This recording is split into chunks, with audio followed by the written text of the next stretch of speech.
Oi pessoal, bem-vindos ao meu canal, aqui é Bianca Colombari e como prometido, hoje eu queria falar sobre os banqueiros com vocês. Só que conforme eu fui estudando, eu achei muito importante a gente abordar alguns princípios antes de falar dos banqueiros per se. Então, no vídeo de hoje, espero que vocês me perdoem ou apreciem, né, depende do tipo de pessoa que você é, esse som de chuva no background, porque infelizmente não tem outro horário pra gravar e o barulho de chuva tá aí. Eu adoro barulho de chuva. Então, pra gente poder chegar lá nos banqueiros eu conto, vocês contam, eu preciso falar com vocês sobre o dinheiro. Eu conto, vocês contam.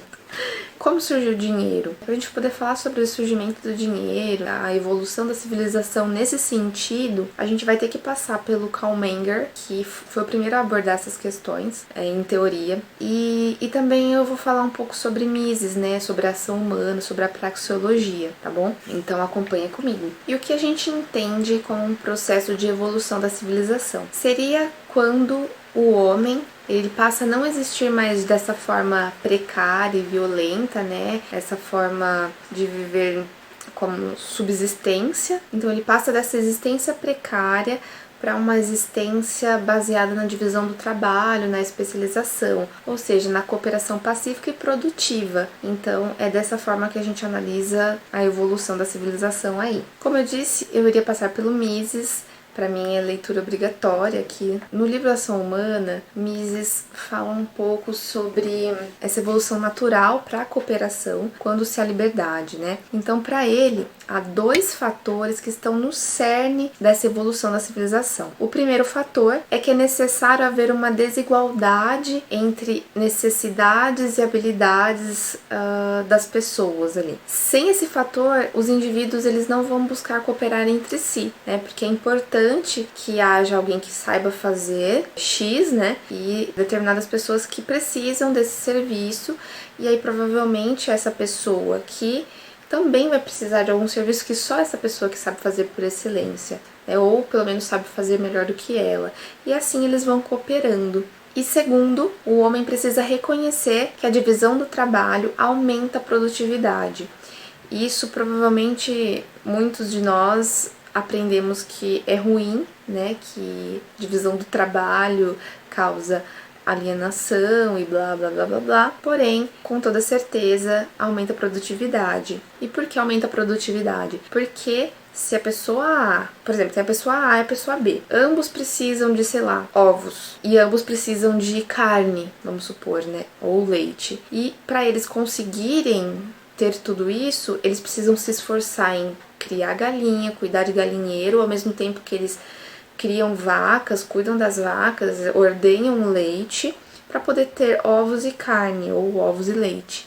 Então os dois fazendo ao mesmo tempo um grande esforço para conseguir uma quantidade mínima aí do que eles precisam. Não há divisão do trabalho aí. Se aplicarmos a divisão do trabalho, pode ser que A produza o ovo, né, produza ovos, né, cria as galinhas, e a pessoa B cuide das vacas e produza leite e carne. E assim, eles, com essa divisão do trabalho, eles podem ter menos esforços e cooperar entre si e atender aquilo que eles estão precisando no momento.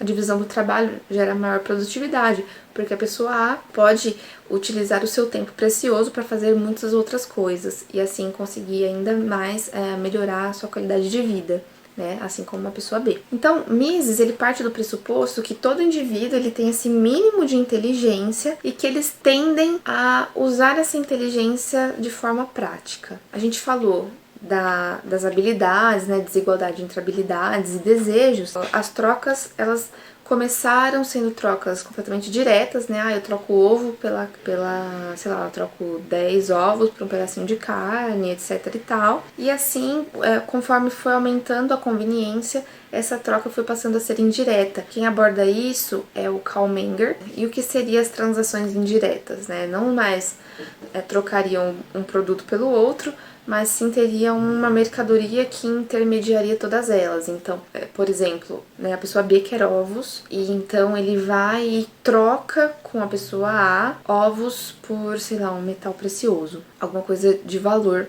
pra ele, assim. E aí essa pessoa pode guardar esse dinheiro e comprar uma coisa que ele queira, mas no tempo dele, sabe? Ele não precisa, né, não precisa que seja compatível os desejos naquele momento. Então isso facilita na transição aí no mercado, nas trocas voluntárias. Então, provavelmente eu vou precisar de alguma coisa daqui a pouco, mas eu não sei o que é agora. Então você troca por uma quantia de valor, um metal, ouro, que seja. Até mesmo sal, não é verdade? E com isso, né, com o passar do tempo, esse tipo de transação foi chamado de dinheiro. Esse tipo de dinheiro, ele é criado livremente, ele é criado pelo próprio livre mercado, ou seja, ele não tem cunho obrigatório, não são todas as pessoas que precisam usar o mesmo tipo de dinheiro.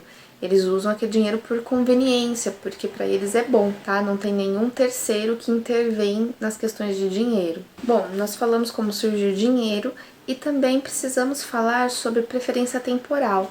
É um assunto que os libertários, né, os austríacos falam muito, mas que pouca gente entende realmente o que é preferência temporal. Como estamos falando de livre mercado, para ele há apenas 3 maneiras de se conseguir uma propriedade de forma não agressiva, né? Primeiro, pela apropriação daquela propriedade, né? Ou seja, você é o primeiro dono. Segundo, ao produzir alguma coisa, né, você se torna proprietário daquilo, ou pela troca via contrato, enfim, contratos voluntários, obviamente. Porém, na realidade, as coisas ficam um pouco diferentes. Então, o homem que tem suas necessidades, né, de acordo com Oppenheimer, ele tem 2 opções para conseguir satisfazer suas vontades, obviamente respeitando aí a preferência temporal. Primeiro, ele vai trabalhar para conseguir aquilo, ou ele pode roubar, né, expropriar alguma coisa de outra pessoa. E, obviamente que, assim, pelo princípio da ação humana, pela praxeologia, um indivíduo só ataca a propriedade de outro indivíduo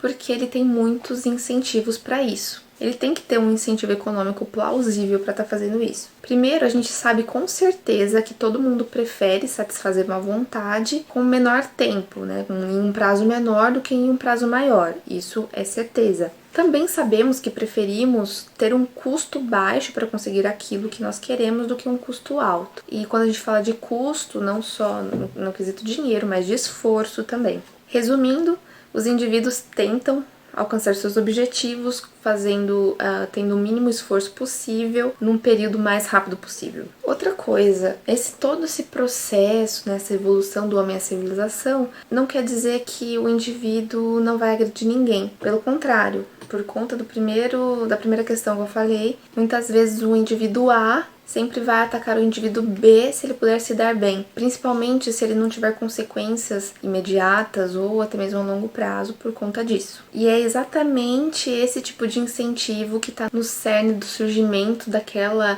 entidade que adora roubar os outros, que se chama Estado, o governo. Então, o governo, ele pode ser entendido como monopolista da coerção, né? Eu já falei aqui várias vezes no canal. E ele é monopolista porque ele incorre, ele se apropria, ele tributa a propriedade privada de forma institucionalizada, né, de forma legal. E aí dá pra gente fazer uma distinção de 2 tipos de governos diferentes. A gente tem um governo com baixa preferência temporal e um governo com alta preferência temporal. O que isso significa? A gente pode comparar esse tipo de governo de preferências temporais diferentes com 2 tipos de bandidos. De um lado a gente tem o bandido itinerante e de um lado o bandido estacionário. O bandido itinerante ele tem uma preferência temporal altíssima porque ele é itinerante, então ele precisa roubar e se apropriar da propriedade, né, do dinheiro das pessoas que ele governa, né, da forma mais rápida possível, porque ele não vai estar lá mais daqui a um tempo.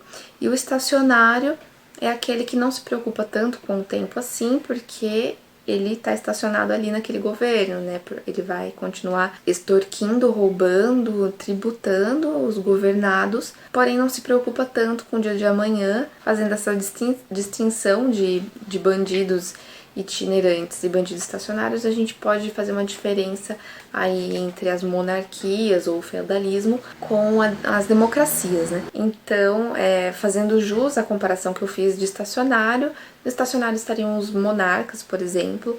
Ele é um tipo de bandido estacionário porque ele vai se apropriar do bem da sua vítima e com uma preferência temporal baixa, ele não vai cair amanhã, assim, simplesmente, né? E por outro lado, nós temos o bandido itinerante, que são as democracias. E por que eles são itinerantes, né? Eles estão a cada 4 anos trocando de governante, então a preferência temporal deles é altíssima, uma vez que eles vão tentar adquirir mais bens em um curto período de tempo, porque já já eles não vão estar mais lá. Mas o que eu quero evidenciar aqui, fazendo essa comparação, é que tudo isso, por exemplo, para os bandidos se manterem no poder, eles precisam que os eleitores achem que o que eles fazem é favorável para os próprios eleitores, né? Caso contrário, eles não votariam. Então a gente vê muito, né, durante as eleições, ou durante o ano inteiro, né, os políticos prometendo 1000 coisas, ou inclusive instaurando certa inveja, tipo, eu vou tirar apenas dos mais ricos e distribuir aos mais pobres. Então assim você gera uma necessidade nessas pessoas, as pessoas colocam a esperança neles, mas na verdade a maior parte do interesse é dos próprios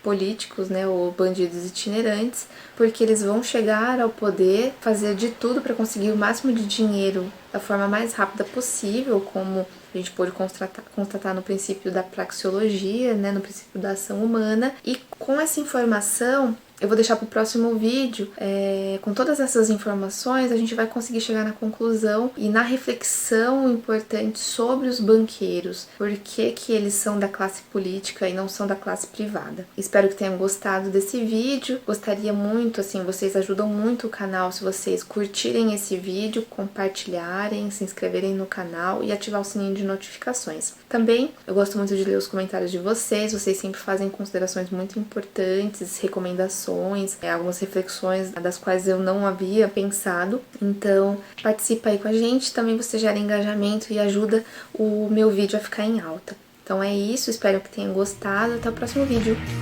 Tchau!